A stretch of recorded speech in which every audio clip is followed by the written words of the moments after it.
And joining us now for a look at the GOP's agenda in the new year, Republican Congressman Pat Fallon of Texas. Congressman, I'd really just like to talk about the Notre Dame Georgia game. But you were on the last national championship team from under Lou Holtz. Did you play that game and everything? I mean, you were there. Yes, no, and yes. Yes, I played under Coach Holtz. No, I didn't play in that particular game, and yes, I was there for the game. What did you go in if Coach needed me? Even being there and being ready to go in is something you'll never forget. And this year, Notre Dame.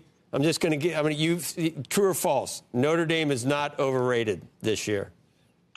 True, they're not. I think they're very good, and Georgia's going to have a tough time on their hands. And I really think that I'll no longer be able to say on January 21st that I was on the last Notre Dame national championship team. Wow. That's quite a prediction. Okay. Let's talk about what happens after you just mentioned the inauguration around that vicinity. One of the things that you think we need to do, and I'm not going to tie it to what happened in New York City recently, which I was just, looking at more things about what happened on the subway. Oh my goodness! It's unbelievable to even read it. But there's a lot of people, and obviously I'm not going to be tarnished by saying all immigrants or even illegal immigrants are criminals. Mm-hmm. I'm not saying that, but there's a lot of families that are like, this would not have happened if these people weren't here, and if they hadn't come back after they are already deported from the country once. No, you're absolutely right. I mean, listen, let's just look at data. In the state of Texas alone, we've had since 2011 299,000 illegal immigrants charged with over 513,000 crimes that resulted in 187,000 convictions. If you extrapolate those numbers over the other 49 states, I mean, those are alarming. That's why we need to secure the border. We need to know the people that are coming in. We need to know who they are. And President Trump will do that, because if you're not safe, then you're not free. And right now, we're not safe. So even you're on the subcommittee for economic growth, energy policy, and regulatory affairs. That doesn't mean that border security is not part of your purview. I mean, that's a major part. It plays into all these things. No, it absolutely does. And that's why you saw in Texas really a lunge to the right. You saw if just Hispanic Texans had voted for President Trump would have won by double digits in the state of Texas.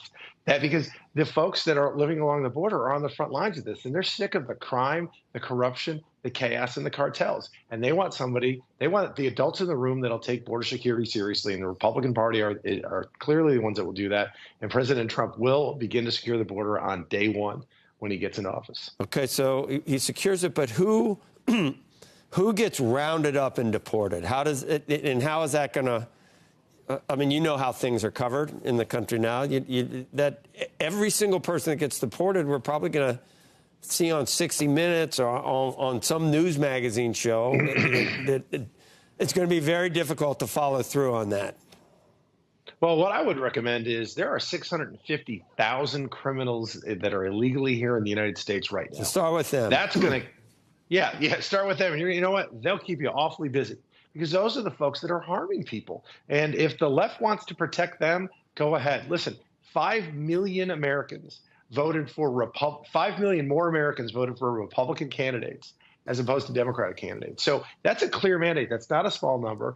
People want us in charge. Now, Democrats are much better at gerrymandering. That's why we have such a thin majority. We should probably have more like a 20-25 seat majority. But be that as it may, as long as we work together unified, we can get things done.